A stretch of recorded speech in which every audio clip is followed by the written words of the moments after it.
people suffering and the global pandemic. So like before, we have a morning session and afternoon session, and I have a wonderful lineup of speakers for both of these sessions. So without further ado, I'll just pass it over to Professor Mesami to introduce the speakers. Good morning. Welcome to the third day, first session of the conference. We have three presenters in this panel, beginning with Khalil Andani. He holds a PhD in Islamic Studies from Harvard University, Department of Near Eastern Languages and Civilization, and serves as an assistant professor of religion at Augustana College. His dissertation in Revelation in Islam, Quranic, Sunni, and Shi'i Ismaili perspectives was awarded Best PhD Dissertation of the Year by the Foundation for Iranian Studies in 2020. His first book project based on this dissertation will be an analytical and historical investigation of Muslim theologies of revelation in the formative and classical periods of Islam. His publications include articles in Oxford Journal of Islamic Studies, Brill Journal of Sufi Studies, Religion Compass, Journal of Islamic and Muslim Studies, chapters in the Oxford Handbook of Islamic Philosophy, Deconstructing Islamic Studies, Global Critical Philosophy of Religion, and the Routledge Companion to the Quran. Khalil also maintains an active social media presence on Twitter, YouTube, and academia.edu, where he makes his scholarship available to wider non-academic audiences. So you can all find them there as well. Our next presenter would be Ozgur Hoca. He's an assistant professor of Islamic Studies and Philosophy at Bayan Islamic Graduate School. Hoca's work focuses on the intersection of Islamic theology, kalam, philosophy, and spirituality in classical and post-classical Islam. He also examines the implications of these legacies for the realities of modern Islam. This implicates issues of the religion and science debate, pluralism, interreligious discourse, and related areas of inquiry. He is the author of Islam, Causality, and Freedom from the Medieval to the Modern Era, published by Cambridge University Press in 2020. He was awarded the Fisher Faculty Teaching Award in 2015 for excellence in teaching. He's currently working on a monograph tentatively titled The Principles and Applications of Islamic Metaphysics. Our last presenter will be Rosabel Ansari. Dr. Ansari is a fellow of the Institute for Global Studies and lecturer in Asian and Asian American Studies at Stony Brook University, SUNY. Her forthcoming book is entitled Al-Farabi and the Ambiguity of Being, and her published articles cover various aspects of metaphysics in the post-Avicennan tradition. Khalil Andani's presentation is titled Unnecessary Evil, an Islamic Neoplatonic Theodicy from the Ismaili Tradition. Hoja's presentation is Necessity and Freedom in God, Evil and the Human Response. And Rosabel's presentation is Climate Change and Specific Evil, an Avicennan reading. So let us begin with Dr. Andani's Unnecessary Evil, an Islamic Neoplatonic Theodicy from the Ismaili tradition. And as usual, just please put in your questions in the chat and I'll get to them in the interest of time. Ali. All right, I believe you should be able to see my screen now. So let me begin by saying it is a great honor to be participating in this really unique conference with everybody here. I see all these familiar faces, both from my academic and other aspects of life here on the participant list. So it's good to see you all. Thank you to Dr. Mohammed Farouk and Professor Mohammed Rustam for putting this conference together. And thank you to the panel chairs, especially Professor Mesami for being here. What really excited me about the conference is that this is not just what I would call an academic journalism conference, right? We were not asked to pick out some philosopher from 1,000 years ago and just do a reporting on their beliefs. We were instead asked to play the role of Muslim philosophers or Muslim thinkers in and of ourselves and creatively draw on the Islamic intellectual and spiritual traditions to address, theodicy, the problem of evil and whatnot. So this is a different sort of thing, right? A lot of us are not formally trained in constructive work, although we've always been wanting to do constructive work. And these conferences finally give us the opportunity to do that, right, within an academic collegial context. So I'm very thankful to the organizers for having the vision, right, to do this. Very thankful. And it's a privilege for me to be involved in this. And frankly, it's something that I've been doing a little bit differently, is to venture into constructive territory. And what do I mean by constructive, right? By constructive, we mean more than just being descriptive. Most of what we do in this field is we just describe what other people believe, right? And we add our like fancy color commentary to it. And usually a descriptive thesis is very nuanced. So-and-so believes this for X reason. And we make no judgment over whether we think it makes sense or not. But by constructive, what I'm going to be doing is I'm going to actually present to you what I believe, drawing on these materials. And you may agree, or you may disagree, or you may throw tomatoes virtually at me and chase me out of the hall. It doesn't matter. That's the beauty of this.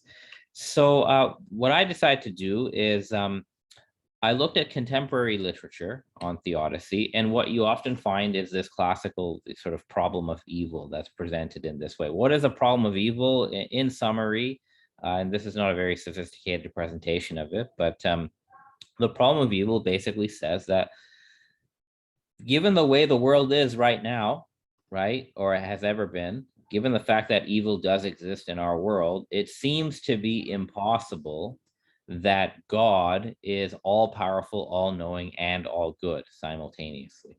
Why? Well, if God is all-powerful, he's capable of getting rid of evil. And if God is all-knowing, he knows that there's evil in the world. And if God is all-good, he wants to remove evil from the world. And yet, if you just look around today, what do we see? Well, we see pandemics, we see oppression, we see injustice, we see poverty, we see torture, we see death, disease, decay. We see all sorts of evils, corruptions, deficiencies, and so on. So according to this problem of evil, which you'll find stated in the Stanford Encyclopedia of Philosophy, for example, if God is capable of removing the evil, if he knows this evil exists, and if he's all good, he wants to get rid of this evil, and yet here we are. He didn't do it. And the argument goes that therefore God, for an inexplicable reason, has created a cosmos full of natural and volitional evil, which seems to go against his great-making properties. At least that's the way the problem is presented. Now, of course, there are solutions. People have proposed solutions to this problem. Some popular ones are soul-making, which we'll talk about. The free will defense, if people have free will, they will have to be able to commit evil. Some have said that this universe is the best possible world, which sometimes seems tempting until, you watch the news. Other people talk about natural law and so on. So the people have given defenses. So here's where I'm coming at it. All right. So I make no secret about this anymore. I consider myself a Muslim Neoplatonist. Okay. I actually hold personally to a Neoplatonic worldview. Okay. Which is a worldview something like this. There are, of course, many versions of this that one could take. But I'm a Muslim Neoplatonist myself. Confessionally, I am within the Ismaili Muslim tradition of Islam. But as people know, Islamic Neoplatonism is a very big tent. And this is a point that I made last week in a certain debate that I had with a certain Salafi person. So where I'm approaching this is that I looked at the contemporary problem of evil that I just stated. And I believe that Islamic Neoplatonism, whether in the Ismaili form of it, or the Avicennan form, or the Sadrian form, I believe Islamic Neoplatonism has better metaphysical and spiritual resources to address the problem of evil.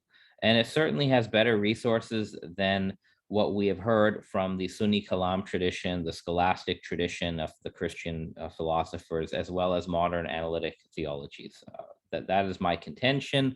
And what I'm going to do is I'm going to draw on the Ismaili Muslim Neoplatonic corpus, namely from three major Ismaili thinkers, Sijistani, Nasir al-Khosrow, and Nasiruddin Tusi, as well as some things that the recent Ismaili imams have said. And I'm going to construct an Islamic theodicy that is an answer to the problem of evil well, in some sense it's new, in some sense it's not really new. I would say everything I'm saying is already embedded in books from 1,000 years ago. But when you pick up a classical Islamic text, there is no special chapter called the problem of evil, right?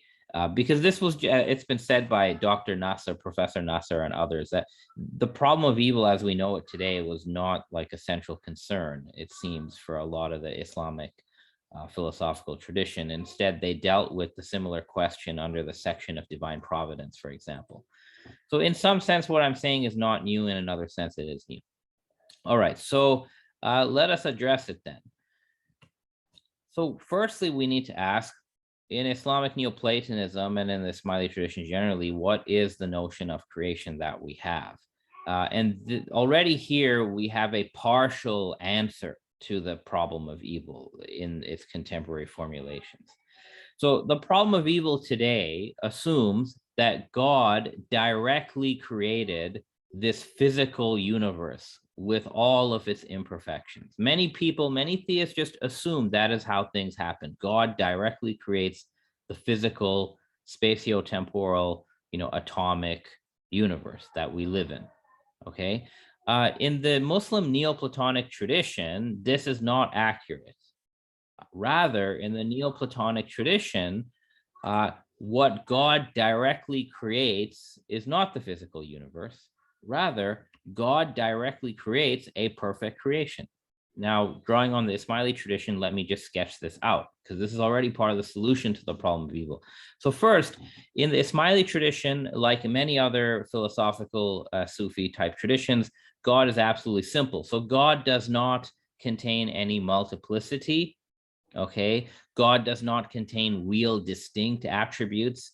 The one way of putting this is that in the Neoplatonic tradition, God's omniscience is not numerically distinct from God's omnipotence, okay? So God's attribute of power and God's attribute of knowledge are not really distinct in this tradition.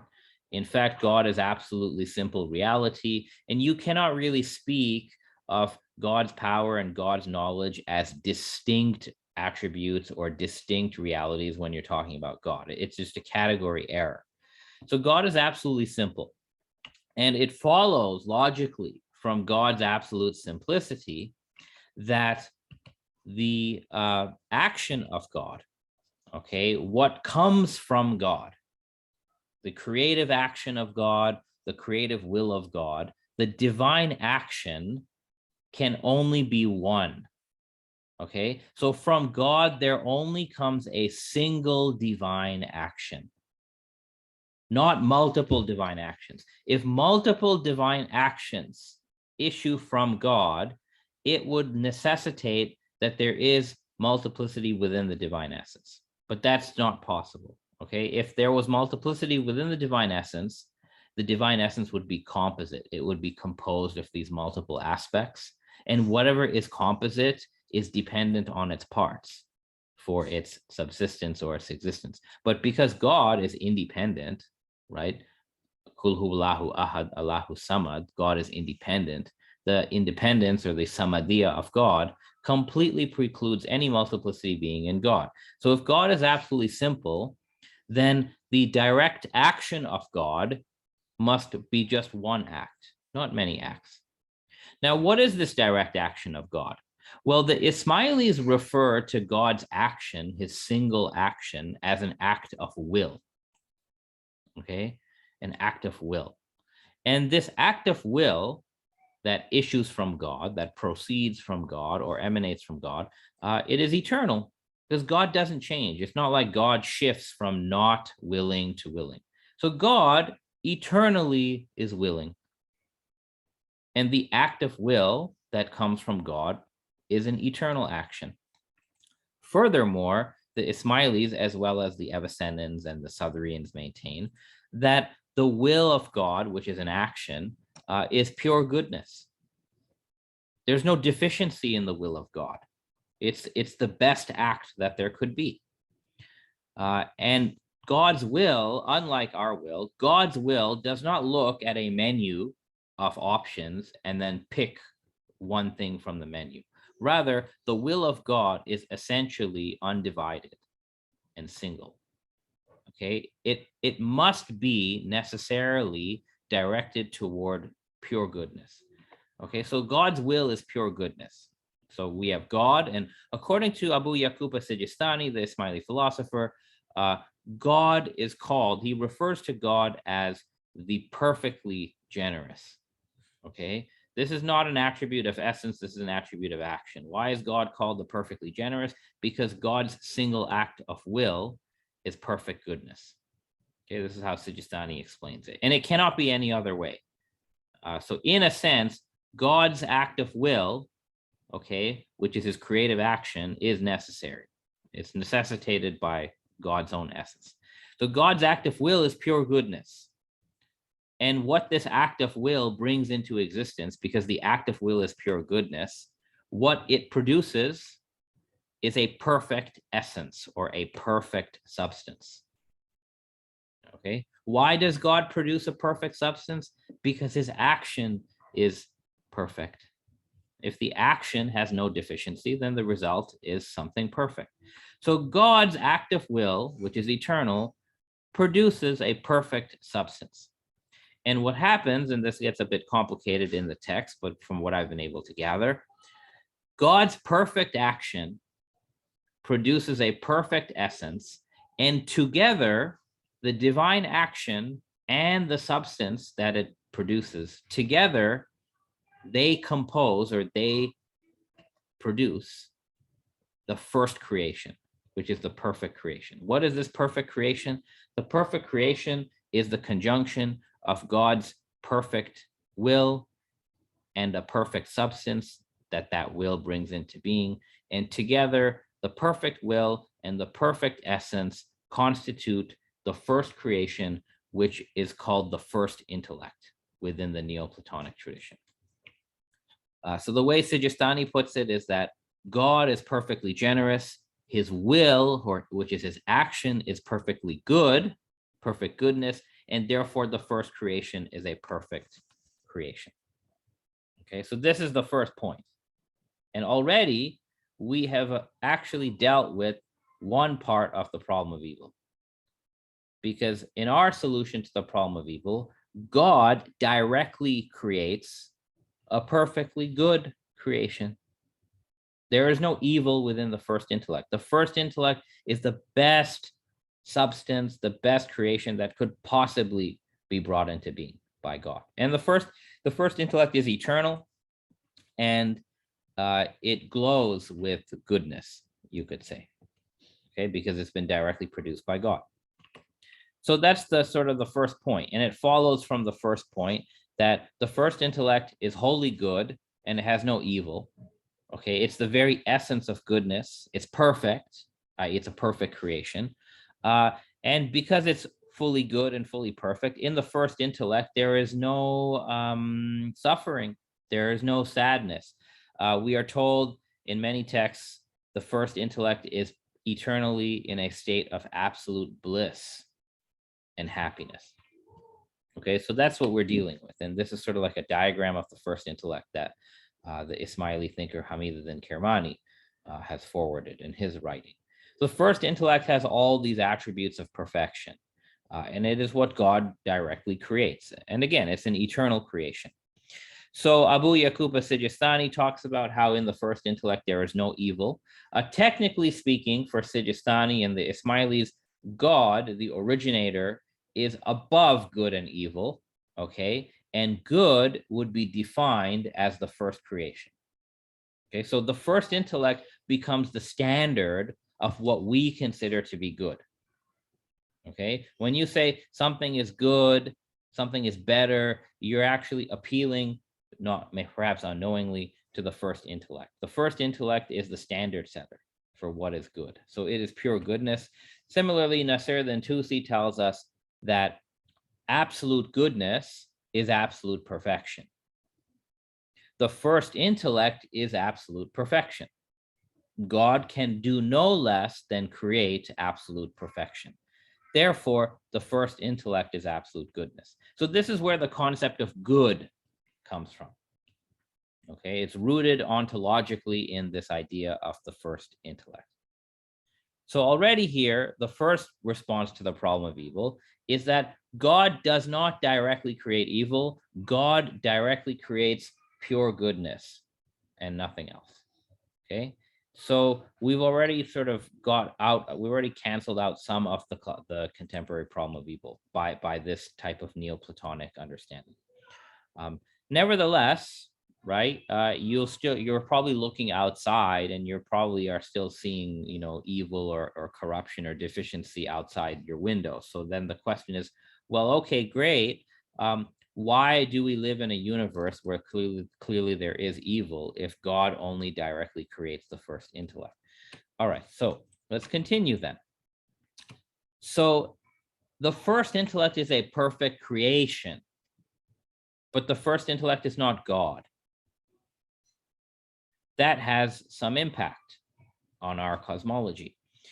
Since the first intellect is not God, the first intellect cannot create another first intellect.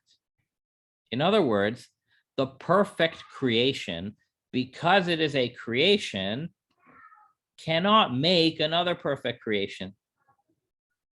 Only God can create a perfect creation.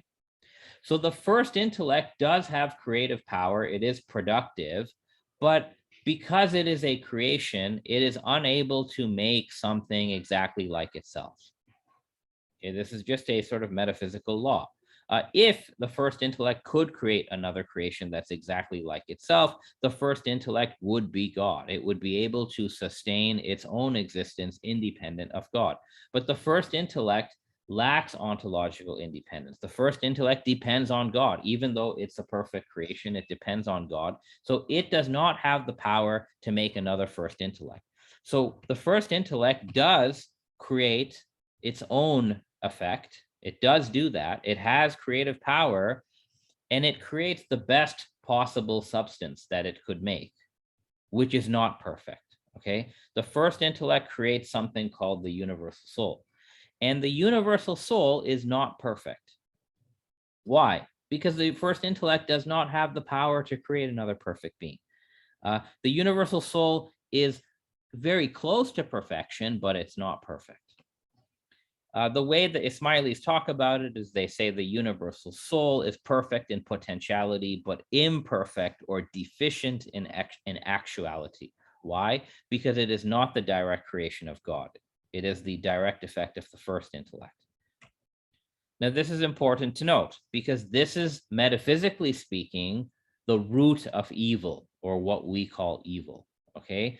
Evil takes root metaphysically in the substance of the universal soul. Why? Because the universal soul, compared to the first intellect, which is perfection, the universal soul is deficient and imperfect. This relative imperfection is what I call the metaphysical root of evil within this Neoplatonic framework. Okay, so what I've tried to do here is I've tried to explain how we get good, which is the first intellect. Now I'm trying to show you how we get evil. Why does evil exist? Okay, evil exists because the universal soul exists, and the universal soul is imperfect because it has not been directly created by God. So evil then is not an essence, it is what you call an accident. Evil is imperfection, privation, deficiency, which arises downstream in the causal chain. So again, God does not directly create the universal soul. So God is not directly responsible for the existence of evil within the universal soul. Nevertheless, evil cannot be avoided.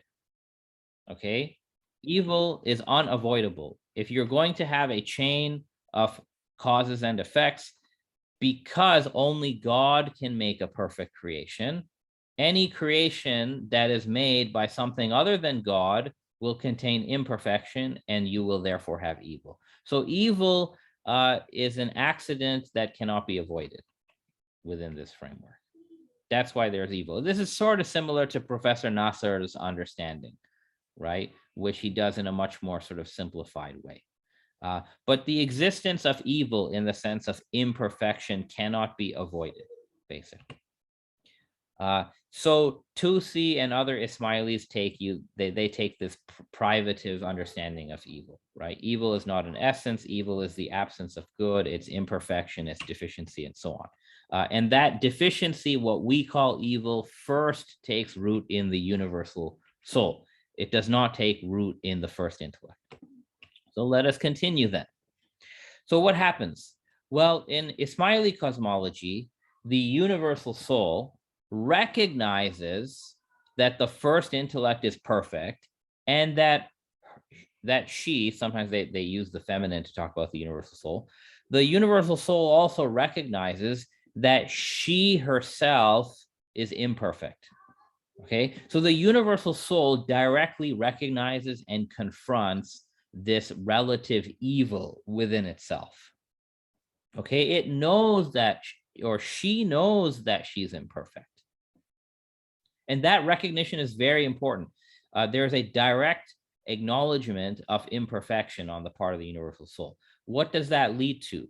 Well, after, and this is not happening in time, this is happening sort of logically speaking, after the universal soul recognizes her own imperfection, okay, this so-called evil within herself, after that, she is prompted to seek perfection. This is a very important point, right? It is the direct experience of internal evil that causes the universal soul to seek good. And how does it seek out this perfection? It wants to become perfect. Well, it creates what we call the cosmos. And how does it create? Why does it create a physical cosmos? Well, as Nasser and Tusi and many people explain, the physical universe is a composite of matter and form, okay, of pure receptivity, as well as qualities, reflected qualities of perfection. That's form. Why? Why does it have matter and form? Well, according to Nasser and Tusi, and I've tried to diagram it for you, the potential perfection of the universal soul is the cause of intelligible form. These are the qualities of perfection. But the deficiency within the universal soul is the cause of prime matter, which is a purely receptive substance that can receive form in an incomplete way. So the universal soul creates out of its own resources.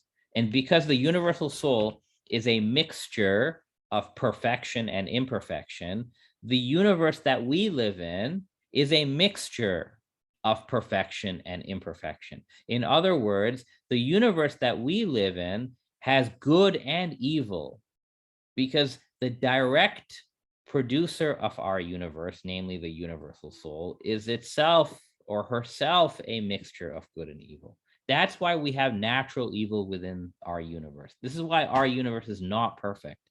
Our universe is not perfect because our universe is the manifestation of an attempt by the universal soul to reach perfection. So our cosmos is in a perpetual state of becoming, okay? It's on the road toward perfection, but it's not there yet.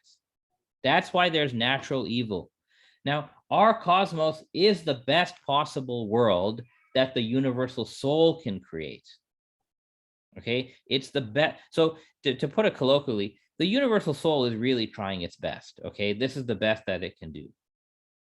The best that it can do is produce our universe with all the corruption and death and decay that our universe has. But look, our universe is also very beautiful, right? I mean, you should just go outside, take a walk in a forest, go visit some some natural sights. The universe is also full of beauty. It has all the hallmarks of something that's well designed as well, right? We have many design arguments showing that. So our universe has perfection and imperfection. It's the best possible universe that the universal soul could create, but it's also the lowest possible level of existence. And I think that was mentioned on Monday. So this is why there's natural evil in the universe, okay? Why things like die, things get corrupt. This is why we have pandemics. This is why we have earthquakes and mudslides. This is why death exists. The universal soul cannot do any better, okay? It's trying its best. So let's cut her some slack. All right, so what the universal soul also creates, and I'm sort of running low on time, I'll speed up, but what the universal soul creates through creating the universe is it produces individual souls. And what the universal soul is able to do throughout this cosmic process is it produces two types of individual souls, of human souls. Some human souls, most human souls that it makes are imperfect. Okay, so it creates a spectrum of human souls. Some souls are very evil, some are sort of in between, some are more good than more evil, but also the universal soul is able to create a few perfect souls. Okay, so it does accomplish its goal of producing perfection by way of creating souls. So you end up with like a hierarchy of things in the cosmos. All right. And this hierarchy manifests gradually. It takes time to see all this stuff. Okay. So something like the evolutionary process is what you'd expect in a cosmos that's created by the universal soul. So eventually the universal soul does accomplish its goal. It does create perfect human souls. And all of the rest of us who may be imperfect right now, we are all potentially perfect. We can journey toward perfection. Okay, so we all have the ability to become better. Okay, all souls have the ability, all human souls have the ability to reflect the perfection of the first intellect. Some souls are created already at that level. These are the souls of the prophets and the imams. The rest of us are not created at that level, but we are invited to come to that level, right? The whole purpose of religion is almost like a factory to turn imperfect souls into perfect souls. So we all have that potential. And we are actually imitating the universal soul. It is seeking perfection by creating everything, right? And we are microcosms of it, and we are seeking perfection. So then this leads to this issue of, well, the evil within the cosmos, can that help us achieve perfection? And in this tradition, the answer is yes. Let us remember that the universal soul, okay, sought perfection only after recognizing her own imperfection. In other words, before the universal soul tries to seek perfection, it has to experience its own imperfection. We repeat that process, okay? We will experience evil either within ourselves or externally. And what we can do is, just like the universal soul experienced its own evil and it sought out the good, our experience of evil can prompt us to seek out the good, whether that evil is within us or outside of us. So we must correctly interpret our experience of evil. This is what I think the tradition would say. So here we have a quote from Nasir Tusi in his Ismaili work, and he actually tells us that all of these disasters and misfortunes and calamities, all of these things from a particular angle are actually a form of divine mercy. And what these calamities and natural evils do for us is it prevents the people of the world, it prevents human beings from being overtaken by hubris and by pride. In other words, our experience of evil in the cosmos can actually prompt us towards seeking the good, right? So this is what you would call a soul building theodicy, right? So not only have I tried to explain why we have evil in the cosmos, but I'm trying to explain how the evil within the universe can serve a good purpose as long as it's interpreted correctly. And what Tusi says here is that these hardships of life, they are there to polish the soul. Okay, the soul can be polished by experiencing suffering and evil as long as it interprets those properly. So Tusi further says that all of this experience of suffering can melt the soul, right? It can lead to spiritual transformation. So this evil within the cosmos can serve a good purpose. Now, I have a contemporary statement from Imam Sultan Muhammad Shah Aga Khan III. This is the 48th Imam of the Nizari Ismailis. And he was once asked by his community, why doesn't the Imam remove all the evil from the world? Why don't you, like literally they asked him, why don't you just like wave your hand and make it all go away? And the Imam actually said that if the Imam were to remove all the evil from the world, this world would not be any different from the hereafter. And he went on to explain that humans should not be dismayed by the difficulties and sufferings that befall him in this world. He should be pleased by such natural sufferings because man's sins are washed away and the soul is released from sins through all the suffering that we experience. And he said, the Imam said, by enduring all these sufferings and difficulties, which are preordained, the soul becomes pure.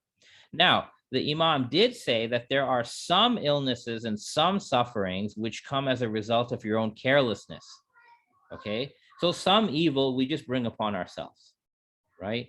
You live an unhealthy life and then you have health problems. That's sort of our fault, right? You make dumb decisions, that's our fault.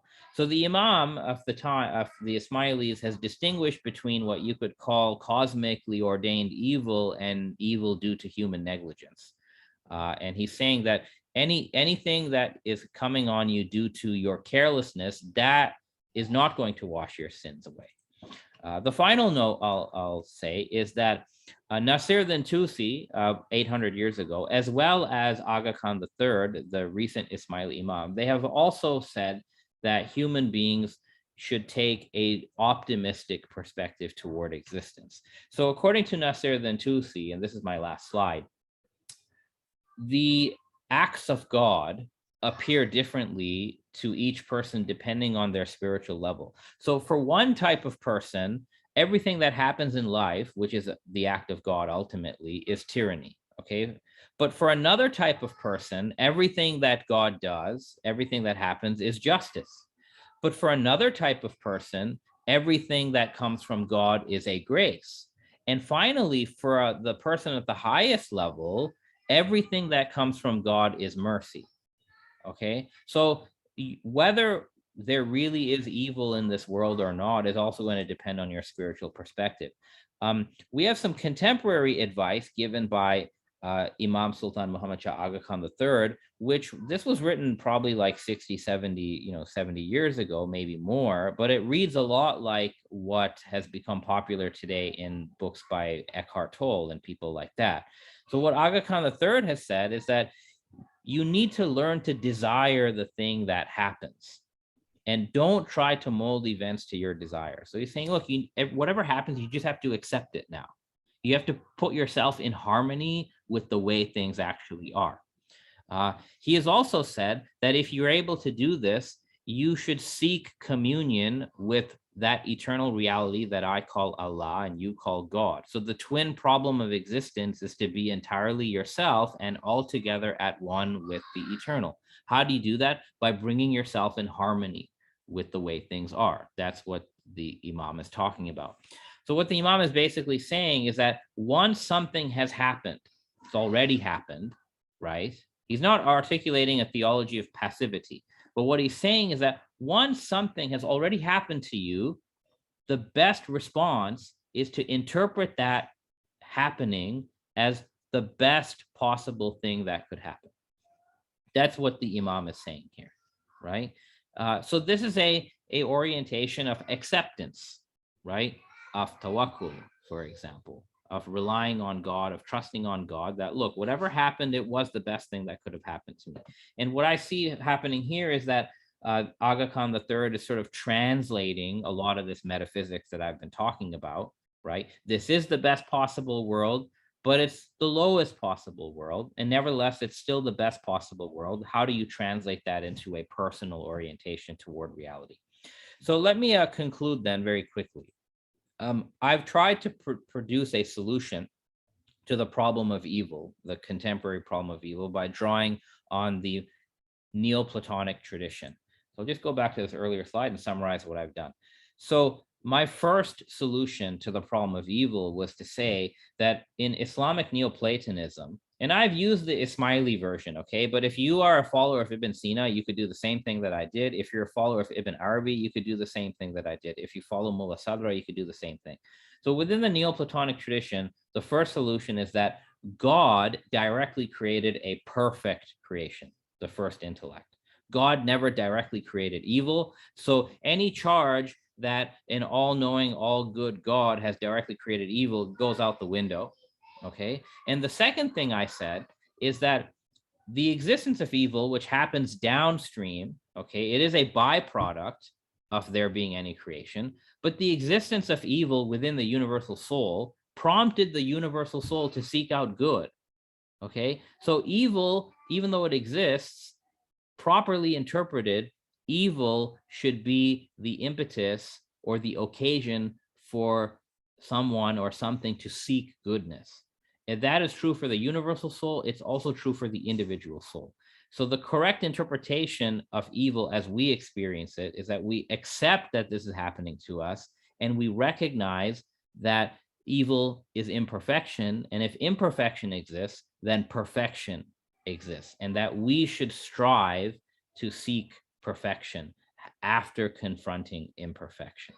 And I'll end with a quote from Aga Khan III, where he says, "Struggle is the meaning of life. Victory or defeat is within the hands of God, but man's struggle should be his joy." Thank you very much.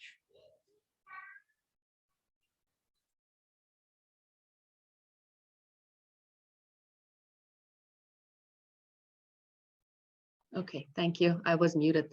Thank you so much, Khalil. There are quite a few questions there. I don't know how many of them we can answer within in the interest of time. I'll read from the first one. And please, I'll appreciate it if you can be very brief so we can get to as many as possible. So the first one, actually, I summarize it, is kind of questioning the possibility, the appropriateness of using the term Islamic Neoplatonism due to some historical dubiousness. What's your thought on this? I use it in a contingent way. I would rather rebrand it as Hikmah, for example, like, I would just call it Hikmah, like internally, but I use it because when I say to a non-Muslim or even many Muslims today, Hikmah, they just don't know what that means. Neoplatonism, which is a Western created term, just seems to be more precise given the context we live in. I'm happy to rebrand in whatever suggested form people have. But I'm just using the term contingently, because I've tried to sort of sell this model of reality to other philosophers of religion, like I'm sure Professor Maysami, you have also been doing the same, right? Articulating this worldview to sort of non-Muslim philosophers today, and I have not found the right label yet for this. So yeah, I'm not married to the Islamic Neoplatonism label, but I'm just using it right now as provisionally. Okay, thank you so much. The second question is, according to the second question, the assumption that simplicity / unity of God means that God cannot have other attributes seems problematic to the person who asked the question. The simplicity is subjective. To those who understand that it is simple, he says that I also question the assumption that God could not have created other than this. This is creation because whatever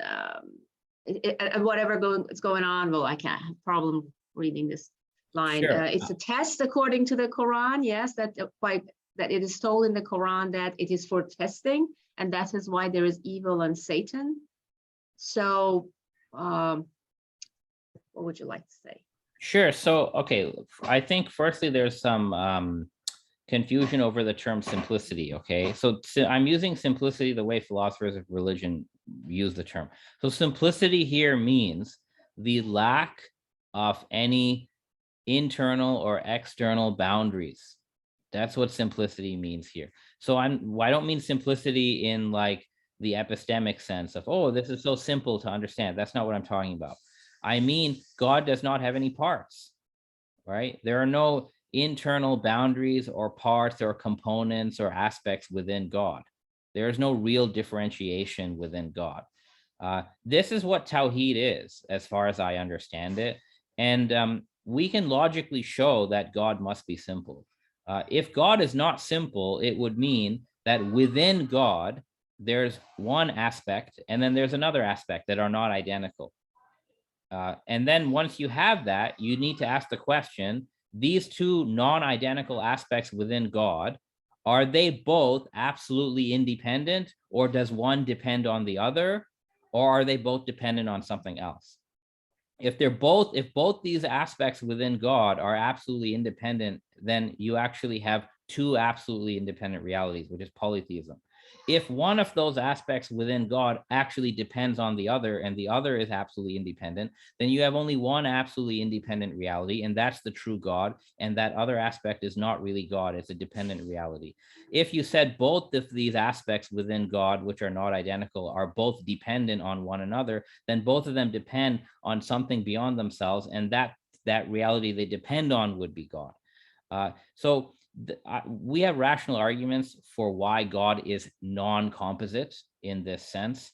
And for anyone interested, I actually debated a Salafi last week on YouTube on this very topic. And I've offered both Quranic and rational arguments on why God must be non-composite. So that's what I mean by simple, right? I mean absolute oneness, non-composite.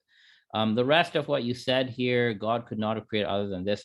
You're right, I didn't get into it, but very quickly.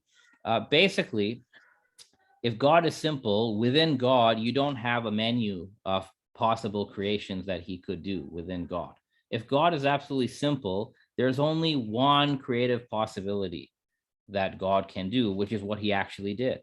And either that one creative possibility that God does, it's either a perfect creation or it's an imperfect creation. If it's an imperfect creation, if God actually makes an imperfect creation, it would mean that he created something imperfect, but logically, it was possible for God to make something more perfect than what he actually did.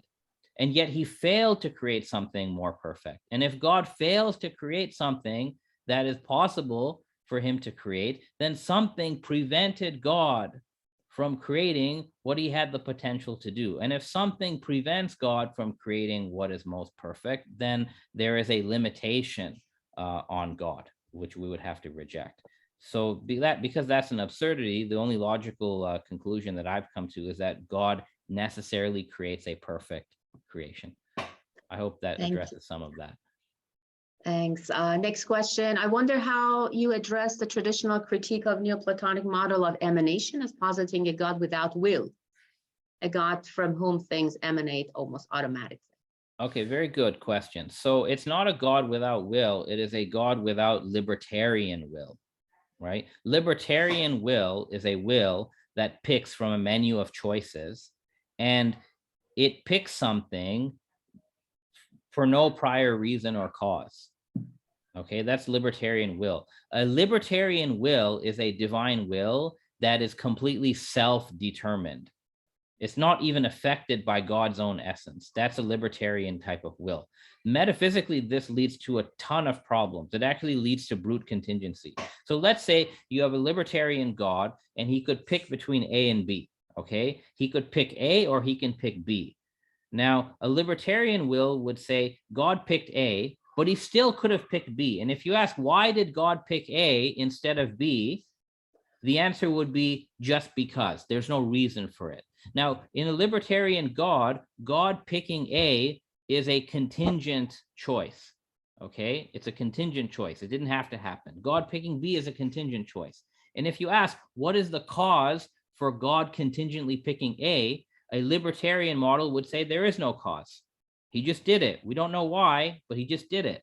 The problem with this is that a libertarian model of God means there is a contingent reality, God picking A, which is uncaused. And if you believe in a contingent reality that is uncaused, well, then you could be an atheist, because an atheist can say the universe is contingent and it doesn't need a cause.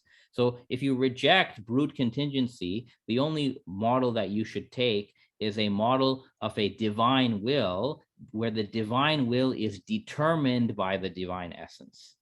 And in this case, the divine will is contingent in itself, but it's necessitated by God. That's the type of model that Ibn Sina has, that Sijistani has, and so on. So that's why it's not a God without will. It is a God without a libertarian will, but a libertarian will leads to brute contingency. So I reject a libertarian divine will, and I go for a divine will that is determined by the divine self. And if you think about it, an agent whose action is determined only by their own self, that is a truly free agent. So I would say the Neoplatonic God is actually a true free agent, and the libertarian God is a random number generator. Okay, well, we are bombarded by so many good questions. I think we have time only for one in the order of the appearance of questions. I have Dr. Farouk here, so I'll give the last, unless he wants to give it up. Yeah, I should probably try to give it up because it's going to take like yesterday. This thing takes some time. But I still want to mention it but I'll be very brief. So when you provided us with this emanation scheme, so we have the universe, which is not perfect because it's a creation of the universal soul, which in turns emanates from the first intellect, and then which in turns comes from God, and then we have the emanation scheme which continues. So in this picture, it does seem like God is kind of completely removed from what's going on, and I wonder it leads us back to the problem of evil that you described at the beginning, which is that God is omniscient, or he's supposed to be omniscient, he's supposed to be perfect, he's supposed to be all powerful, and yet there is evil and it's contradictory. Why is he not doing anything? So if we have this scheme, does this not render God powerless? Like universal soul is God's creation, and from this there is imperfection in the world and so forth. And yet we have a God, but he's not even in the picture. So this did not make things more complicated. So I think that, I mean, to interpret the Neoplatonic model as taking God out of the picture, I think it is a complete misinterpretation of it.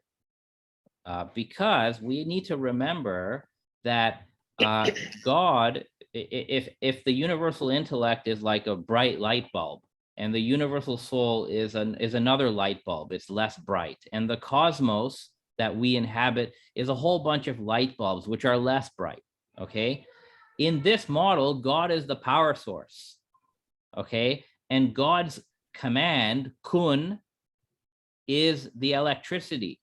So one thing we need to remember within this Neoplatonic system is that this divine act of will that you see up here, it's within the first intellect, okay? But that divine act of will is an electric current. It's an ontological current that's flowing through the whole system, okay? So the creative power of every cause's creative power is being supplied by God, right? The reason why we have evil or deficiency happening downstream is that these causes, right, they're being powered by God, but in terms of the form of the effect that each cause can produce, that's where you have a limitation. And the root source of this, the reason why you have this limitation, it goes back to the fact that only God can create a perfect being, right? These other creations, because they're not God, they cannot create a perfect being. So as you go down the stream, right, every light bulb will get less bright. So again, this whole system is not a clockmaker type God. Because God is eternal. His creative action of making the first intellect is eternal. The first intellect is eternally emanating the soul. The soul is eternally emanating everything under it. And this whole eternal process is being powered or supplied by the divine word kun, be. So God is not removed from anything. There is, like Ibn Arabi would say, because Ibn Arabi also believes in the concept of God's command. He calls it the breath of the all-merciful, right? So just like in the electricity example I gave you, that current is flowing through all the bulbs, right? Even though you can't see the current in and of itself, you only see the current as it manifests in a particular light bulb, whether it's bright or not. But that electric current is the divine act, and that is in everything. So God is always in control, and God is intimately present by virtue of his creative act. Thank you so much. I think this can go on forever, but we need to move on.